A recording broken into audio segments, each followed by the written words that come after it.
So I told you I had a question that I wanted to ask you on the podcast specifically. I haven't heard your answer yet, but I thought of this the other day, and I was like, would you rather go a month without meat or a month without alcohol? That's rough. That's a good question. I mean, either way one way I would say is definitely the more healthy option, but the other one is like really boring. Yeah, not as fun. Yeah. That's a good question. I would say is like, I mean, kind of exactly how you put it. I think I could go without. Definitely the alcohol would be an easy option, and you just take it out, and you have good food. Yeah.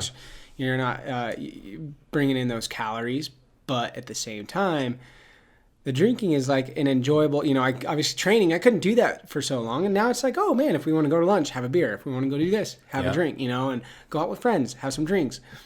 So it's enjoyable, but I definitely think, I don't know. I love like breakfast in the morning when we don't have like turkey sausage or turkey bacon. I'm almost like angry, so it like drives me nuts. So I think I'd rather do no alcohol than no meat. Really? I'm calling it. I think it would suck, but I wouldn't want to do either. But yeah, like we had eggs the other day, and I was like, "We're not having turkey sausage." She's like, "Oh, we're out." Kayla, my wife, and she's like, "We're out." I'm like, "Oh, no, why?" Like, I don't want just eggs, And then I'll go to cook breakfast for her one morning. I'm like, "Are we out?" Or it's in the freezer still. And I'm like. Yeah, when you run out, that's a bad feeling. You need to pull the other one out. That's what I do. Yeah. Now you're gonna make me sound like a real alcoholic because I don't think I could do the I can do it, but I don't want to do it. Oh, no, for sure. I think it would honestly be easier for me to do the no meat thing because I love eggs just as is, and like in the mornings. So you could filter that meat out with like eggs. I think I would just eat a ton of eggs, and I already do. But I don't know, like the meat, like that's really nice, but I think what gets me is that like and this happens to me every time I try and get strict on a diet, is like you're really passionate about it at first, and then you realize, oh, but this weekend there's that barbecue at your friend's house, and then after that you're staying in an Airbnb with your friends, and then you're going to do this, and then it's Christmas, and then like just things like that just come up, and everyone's drinking, and you just feel like a wet blanket if you're not doing it. And then also it's really weird to stand at a party or something like that without a drink in your hand. You could have a drink, but when you're sober, you're just like, this is so... Everyone's like, oh, they're all like, being whatever. Like when you're drinking water or some other beverage, like, I mean, alcohol's that social lubricant. Sure. At least and just relaxes you a little bit. Yeah, and like it's just... Yeah, that would... I would get tired of being at a... Like, I don't want to be at a party until like 11 or 12 at night. Right. And if I'm not drinking, Right. I'm probably the first one to leave if I'm sober. I'm just like, this isn't, No, I totally agree. I would definitely rather probably do the alcohol than the meat. Mm-hmm. Now, if I had to choose one, I would probably choose the meat more in terms of like health wise. Mm-hmm. But no, I totally agree. And that's what I was saying about like when I was training. I had to turn down all those options. Yeah. Not all of them, because, we would be able to drink and stuff when we were training, but when it started coming up to meets, you stopped drinking. I didn't drink for almost a year before the Olympics, things like that. I took pretty seriously. So now it's like, I feel like I'm missing out on an occasion because I already missed out on 8 years when I was training through the Olympics. So it's like now, if I going to those barbecues, I want to have a couple of drinks, and I'm a quiet person. And so like, having a couple beers makes me like loosen up a little bit. That's how I feel. I feel like I'm more enjoyable to more people, kind of things like that, Mm-hmm. So I definitely see that point for sure. It's just it probably sounds bad, but we're probably both on the same page. For those listening or watching who don't know, Jake is an Olympic gymnast. What's going on? And that's why he was deprived of alcohol for most of his life. Yep. I think that if I was just forced to do no alcohol for the entire time, I would abuse the food. I think I would just eat more food. For sure. And because I'd be like, oh, well, I'm not taking in these calories from drinking. Like, Yeah. might as well just bulk up or whatever. Which is probably just as bad as drinking. So it's Yeah, like, yeah, you know, probably. like, oh, they're like, well, alcohol is bad for you. Okay, well, so are donuts, and so is, Yeah. you know, like over, excessive bread and all this other stuff. And if I'm having a few beers, I'm like, okay, well, I got to cut back on carbs somewhere else. Mm-hmm. Which I'm sure beer is not as probably nutritious as bread or something. I'm not saying that, but Yeah. But no, I totally agree with the, I'm not bringing the calories from this, so I can have dessert, And a lot of time, like when we were at a wedding, this last weekend, and they're like, oh, do you want cake? I'm like, nah, I'm good. I'm like, what? You don't want cake? I'm like, well, let's see. We had a huge dinner. We've been drinking. We've been drinking all night. Yeah. We've been drinking all night. And now you want me to have cake on top of that? Yeah. Like, it's going to take me 3 weeks to burn off all these calories. Like, yeah, I'll sacrifice the cake. I'm one of those guys. Like, I like sweets, but I'd sacrifice cake to, like, have drinks at night with everybody that I'm hanging out with, Any day of the week. And honestly, like, how is anyone even, like, that surprised? Because I feel like every time cake is brought up, it's like, nah, I don't want cake. Like, I mean, do you have ice cream? Like, ice cream, but cake, no. I think it depends, because Kayla, my wife, is, like, she's like a sweets person, and she's like, don't make fun of me, don't laugh, She was like, oh, you want cake? She's like, kinda, like she's a sweet. She would be like the opposite. She would probably pick sweets over alcohol for sure. Really? She's like one of those sweet tooth people. Sweets over tequila shots. Oh, I don't know about that, but after she's had a couple tequila shots, she'll take the shots over. She was saying the other day, she's pregnant right now, for you guys that don't know, and we're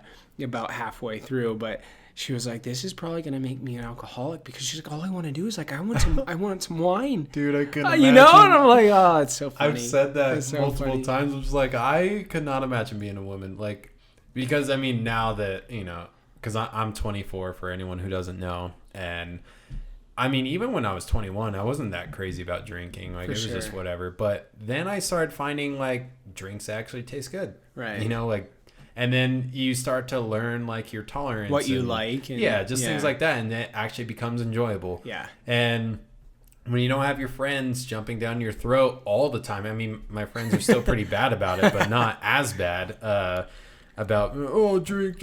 And like, now that I've kind of built up a tolerance, I can hang with the best of them, so I'm not the one getting wrecked in these situations. Right. Yeah. So it's so funny. Yeah, it's just fun. It's fun to kick back and kind of hang out. And for people that, I'm not like I said before, I'm not a super outgoing kind of person, but like if I have a couple of drinks, it's more enjoyable to like hang out, especially with people like you don't know. It's like, I'm not gonna be like, irresponsible or whatever, but it's like at the same time, that makes those things, if you're going to a work event where, say you go with Jessica or I go with my wife, like, I want a couple of drinks when we're going, if it's that kind of event, like we went to a Christmas party, and it's like, I'm going to have a couple of drinks, because you want to be loose and just and I'll be able to, I'll flow conversation with people that and things like that. And it's like, if I'm not outgoing enough to be, I'm just not naturally. That's not, same. It's not my personality. So, but get a couple cocktails in me, and I'm like, whoa. That's what my wife says. She's like,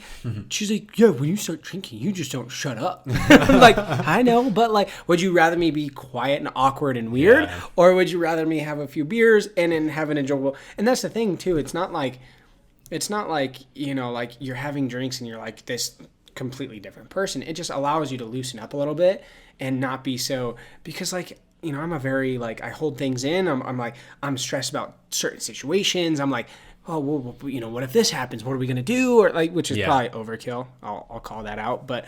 Like when you have a few beers, like you kind of relax all that, and I can sit down and have a conversation. Actually, we've made a lot of good friends through her work because of that. It's a good way. That's why they call it like social drinking. It's a way to be social and hang out. Yeah. And I just want to state that you should probably, after giving me that answer, change the name of your podcast from A Drink with Jake to A Steak with Jake, because apparently you're not about it. That's a good call. We should probably reverse that. It's probably true. We're probably on the same page for sure. I'll just say that I've chosen the food over alcohol before, so now I can choose the alcohol over food. There are those nights where I'm like, like which calories do I want? And sometimes I'm like, I just want to eat. Like, I need to eat. For sure.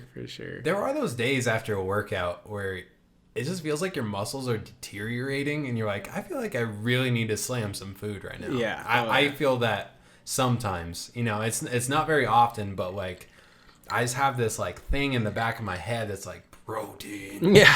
Like you need it. And it's funny is like when we were training, so we would do early morning workouts. So we had 2 days. And when I do that, I would go fasted or I'd have like a hard-boiled egg white, like before, just to get something in. Yeah. Because you've been sleeping all night, you don't have any food, nutrients, you want to get something in. And now it's like I kind of do that. I wake up and I go to the gym. I'll make a pre-workout and go to the gym. I don't eat.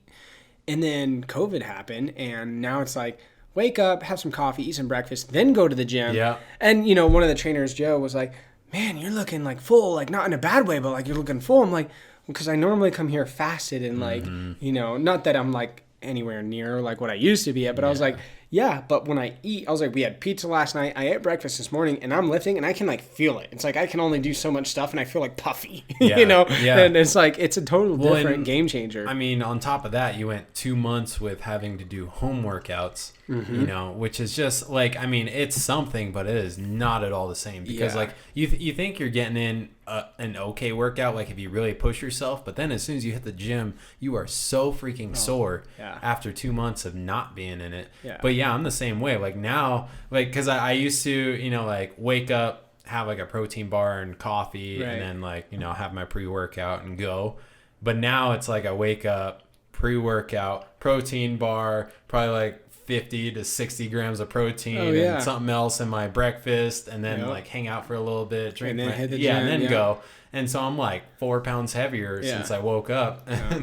And he was like, oh, that's so good for you. You need to eat before you work out. I'm like, I mean, I went to the Olympics and I didn't eat before my morning workout. Yeah. Like, I would agree, like, if I was going to train, you need to eat because you're in there for 4 to 5 hours for sure. But if I'm going for an hour at 7 o'clock, 6 o'clock in the morning, I don't want to eat because a lot of time, what happened if I did eat before those morning workouts?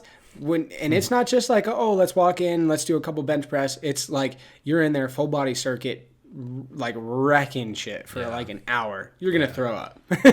So it's like you get something in your system, but not a lot. But when I was doing that intermittent fasting, like, I mean, it was like hard for the first couple of days, but then you like get used to it and you're like, wow, I really don't need to eat until like 10 or 11, and I stopped eating at 5 or 4 when last you wake night. up. It is honestly a discipline, but it's a discipline I hate getting back into, and so now I'm just like, I don't want to do it. See, I do I don't know it's not necessarily intermittent fasting. It's more of man, I'm drawing a blank, but what's it like? Just basically like a lifestyle of like enjoying what you eat, but also watching calories. The seafood diet? No, definitely enjoying not. what you eat? No, it's like, like I'll wake up, we'll go work out, then we come home, we'll eat breakfast. So it's like I'm not waiting till like 4 in the afternoon to eat. I'm not waiting all day. But it's also like I don't want to wake up if we wake up at 6 and we're going to go work out. I don't want to wake up at like 5:30 just to eat breakfast. I'm not really hungry that early. Yeah, so I'm going to wait till I work out, then I'm going to have food. And then it's like, okay, if we're going camping and I'm going to be drinking more, then maybe I'll have a small snack of protein because you're going to have more carbs when you're drinking, you know. And you just calculate it. It's like the intermittent, what's the freestyle? I can't even remember what it's called, but it's like flexible dieting. Like a flexible diet, So like kind of like macros. Yeah, it's like you're just counting like calories and macros. Like basically, if I'm having multiple drinks, okay, I'm gonna keep my protein up, but I'm not gonna have a lot of bread or crackers or oatmeal or whatever because I'm having all these drinks. And I feel like that's a really good way to balance like your lifestyle because like like we drink like fairly often, we go camping, you do all this stuff, but you're also doing outdoor activities. Yeah. And you're eating fairly healthy. But you also got to cut out like those sweets and things like. And like I said, I'm willing to do that to have a couple of drinks and hang out and have some good steaks. And I don't need I don't need 3 slices of bread or I don't need a donut or a cake for dessert, whatever. Yeah. Though there are those times that donuts really go hard. Dude, I love it. Nothing will replace it. I love donuts, dude. And you know what happens when I have a donut? I make sure to do a little extra workout just in case. Oh, I know. Like. There's times, I try and be good. I'm like, all right, this week I'm going to cut back on drinking. I'm going to cut back on all this stuff. And then like 3 days in, I'm like, That's enough. donuts sound pretty good. And when I go, I want to get like an old fashioned maple donut and then like an apple fritter. And then like I never drink milk, but like I want something with donuts. I'd rather have almond milk just because it's lower in sure, it's a little bit nutrition better. facts. And but they don't sell almond milk there, so I just buy milk. Their milk, and and then I found myself this last time punishing myself afterwards. I was like, all right, you just went and had your donuts. Like, all right, go ahead and run a mile and a half now. Like, go ahead, fatty. Dang it! I was actually gonna say that, which leads me perfectly into this. And that's the other thing. Like, so say you have a couple drinks at night with some friends or something. The next morning, you're like, well, I had drinks. Now I got to work it off. And it's almost like it pushes you to work harder in the gym sometimes. Maybe you. I don't do WODs like you. See, I feel as long as you're not like hungover or something like that. But I like waking up and being like, man, all right, now I need to bust my butt to go do this. Right. You know what I mean? I'll try and get myself onto like some cardio machine, but do a little extra. The motivation to do a WOD is almost. The bad thing is too, though, when you like wreck a workout, then I'm done, and like throughout the afternoon, I'm like, well, I smashed workout. Yeah, now I deserve a drink. I deserve a beer, a couple beers, hanging out and chill. Funny. So it's kind of funny. I know, and it's funny too because like on the weekends is probably when you drink the hardest because your friends want to hang out or whatever. So you drink for sure. And then like on Sundays is normally when my family has a barbecue, and go to the barbecue. And if I'm hungover, which it doesn't happen a lot because I'm pretty good at like cutting myself off. Pacing yourself. Yeah, that too. And the times I am hungover, the family's like, "Oh, you're not gonna have a drink or whatever," and like I'll last like 3 hours. But then when they keep asking, I'm just like, "All right, whatever." Oh, it's like, the worst. I'll do it. But yeah, it feels like when you leave your phone at home or something, like when you're at a social event without the drink, like you just feel naked. Like, it's just water. Like, it's, there's no taste to it. Like nothing's happening in your brain. Yeah. You're like, I need something. Yeah. Why is my liver so happy right now? Why am I being so healthy? Yeah. Yeah. Do I have a six pack yet? Yeah. That's the other bad thing is like when you're getting together with like a group of buddies too, is like, like hanging out with like 3 days, 4 days in a row or whatever. Of course, everyone hits it way too hard the first night. Oh, yeah. And then you have some of those friends the second night or the second day. It's like 11 o'clock in the afternoon. They're like, all right, guys, let's go. And I'm like, I'm not ready yet. That was us. Like, dude, I wish you came. So, for those listening, back at the end of May, so Memorial Weekend, we did a retreat up to Tahoe with the friends, and Jake and his wife Kayla were invited, but because of the pregnancy and the pandemic, they chose to opt out because they probably should. And we on that first night, I don't even know if I told you the story, but so some of us went hard, others just normal. But I mean, my brother and Juan, Phil didn't go. Oh.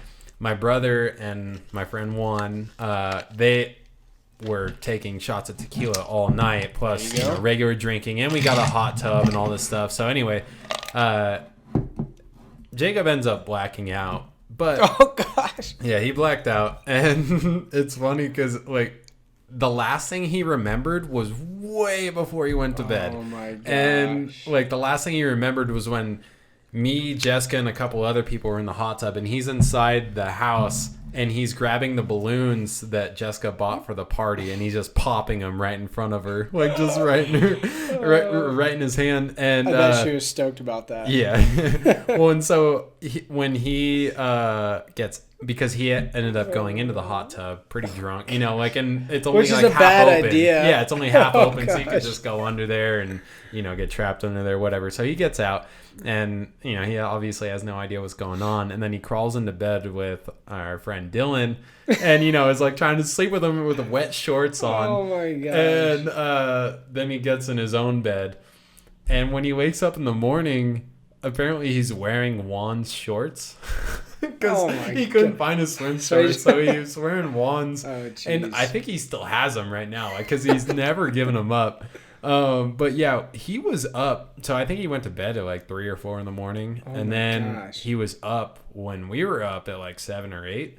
And like I was like, "Hey, what's up, man? Like, what are you doing?" And he's like, "I think I'm still drunk." Yeah. Then he ended up sleeping till like 12 or 1. Yeah. But oh my gosh. yeah, that set the pace for the weekend, because like I mean for him, like he didn't go even close to as hard after that. But yeah, he was one of those people that went way too hard in the beginning, and I was there like at 9 or 10 drinking mimosas. Oh yeah, you're good to go. Yeah, I was calm. I didn't go too hard. It's so funny, dude. That reminds me of we went to Davis last year with a buddy of mine, Devin, that I fish with, and his family. Well, he works Monday through Friday, 9 to 5.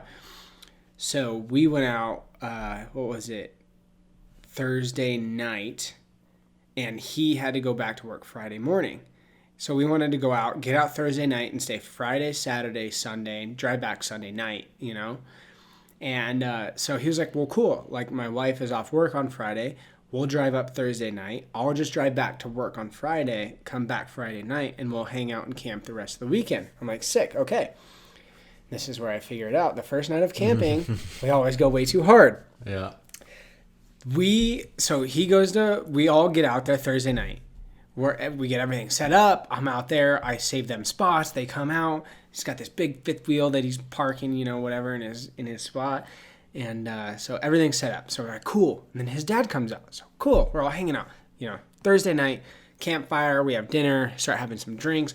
My mom brings out this whiskey. They had just gone to Colorado. They got this kind of whiskey, an apple whiskey that they got from Colorado. And we're like, oh, cool. Sounds great. So, yeah. Then we start passing that around at the fire. Dude, it is like 12:30 at night. We are an hour and a half away from where his work is, back in Reno. He has to be at work at 9, you said? He's supposed to be at work at 9. He usually gets there around 5 to 6 in the morning. So he can either get off early or just get some extra work. Gotcha.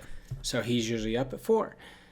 Dude, we were up till like 12:30, 1 o'clock, and we went way too hard. I remember waking up. I think I woke up at like 6 or 7 the next morning, and I was like, oh my gosh. And I look out, this dude, I praise this guy. Like, he has the most work ethic that I've ever. Was up at 4. No. Drove to work, worked all day until 5, or like 4:30, 4:30, and left early so he could get back out there. But he got back and he was like, dude, I think I was still drunk when I woke up. He was like, I'm just kidding. Like, obviously he had to drive like an hour or whatever, but he's like, dude, that was rough. I'm like, I can't believe you were, we were partying pretty late. You still woke up and were able to like get to work early as, oh my God. I was like, dude, you were the man. I was like, oh my gosh. Anyone else would have been calling out. Dude, what a good work ethic though. Yeah. I was like, I appreciate you, man. Like, you're up late, drinking, hanging out, woke up. So bust your ass, get to work on time and work all day, but the rest of the weekend, it was a lot more tame than that night for sure. It was funny. I just was like, I remember waking up at like 6, 7 in the morning. I was like, I am so happy I am not him right now. Oh, dude, there was so many times back when I worked at that plumbing warehouse, and there was people that would call out on a Friday or the day before, like a 3-day weekend or something like that, and it's because they chose to go out and get drunk and whatnot. And like at the time, like one of them would be my roommate, and so I'd always get pulled into the office like, is he actually sick? Is he? And it's like, I'm not trying to rat him out. Yeah. Like, I know goddamn well he's not sick. I know, like, he disappeared at 10 or, just, or, and then sometimes I genuinely didn't know what, I was like, I just know he wasn't home, but I wouldn't, I'm not trying to rat on anyone, but I mean, it's so funny. But dude, it never fails. The first night, and that's why when you go camping more often, you start to realize that. So when you're just so stoked, you get there and it's so fun, like, and you just forget about it. Yeah, so it's like go. Now I'm like, all right, when we're here, yes, let's enjoy it, but you gotta be careful. Well, I know, and last time we went camping, like, I didn't even think I overdid it, but that's the thing about tent camping is so, like, not only are you're drinking probably starting at like 3:00 until you go to sleep at like 10 to 12 or whatever, you tend to go to sleep earlier when you're camping, I think, just because the sun goes down. Oh, yeah. But then like sleeping horribly in a tent on a blow up mattress and it's freezing. And then you wake up and you're disoriented. Van life, dude. Let's go. Yeah, shoot. I wish. Yeah, and then like it amplifies the hangover. Mm-hmm. Like, and I just feel like total crap. And it's like, because if you get good sleep, like, it's not too bad the next day. It's not. And like, because like if I get hungover at home, like I might have a tiny headache until 3, but like it's like not noticeable unless I'm exerting myself. Right. But like when you wake up camping, I'm just like, oh my God, like I relate to, I know you're not like a big Office fan, but there's a character in there named Ryan, and in there he's like, he goes through this period where they think that he's on drugs or whatever. And he's like, ever since getting clean, there's just something about fresh air that really makes me sick. And like that's how I feel when I wake up camping. I'm like, God, it's like, I don't feel good. Oh no, it's bad. And funny. Yeah, so I have to remind myself every time we go camping now that like you cannot go as hard as you do when you can sleep in a bed in your own home. Because you're not like knocking out, sleeping good. Yeah. Do you know what I mean? That's like us in the van too, because we got the 2 dogs, and the bed is actually smaller than our RV bed, so it's like, it is. Yeah, it gets a little rough. It's like, you're not sleeping good, dogs are moving around, or if it's hot out, they're not sleeping good, and then you're not sleeping good, and it's like, that's miserable. If I drink, I'm good with, if you get good sleep, I'm good. If not, it sucks. Yeah. And then it's all about what you drink too. Well, and then you're waking up early because the sun comes up and it starts baking you, and the birds are tripping, which I love, but like it's cool. Yeah. But I mean, it's so fun. Oh. Some of the rough days. That's a horrible feeling when you wake up in an 80 or 90 degree tent. Oh my gosh. And you're just like, your head's hurting. Yep. You're feeling nauseous. You maybe still have the spins if it's really bad. And then for me, I'm like, I'm 6'2", and so an average tent, like I'm completely hunched over. Like I'm like folded in half to stand up. And so I'm looking like Ace Ventura crawling out of the rhino's butt trying to get out of this freaking tent. Yeah, it's bad. And I'm like, it's like urgent. Like if I don't get out, I'm going to throw up unless I get some of that fresh air that's going to make me feel even worse. It's bad. Too funny. Yeah. Well, all right, guys, I hope you enjoyed this podcast. If you did, leave me a like, comment what you thought, and then subscribe if you haven't already. Actually, if you're going to comment if you would give up meat or alcohol. Ooh, good one. I want to see what people's answers are. See how it stacks up, what the ratio is. There's probably going to be a lot of vegetarians that are like, me? But anyway, with that, we close. All right. We'll see you. Thanks, buddy. Take it easy.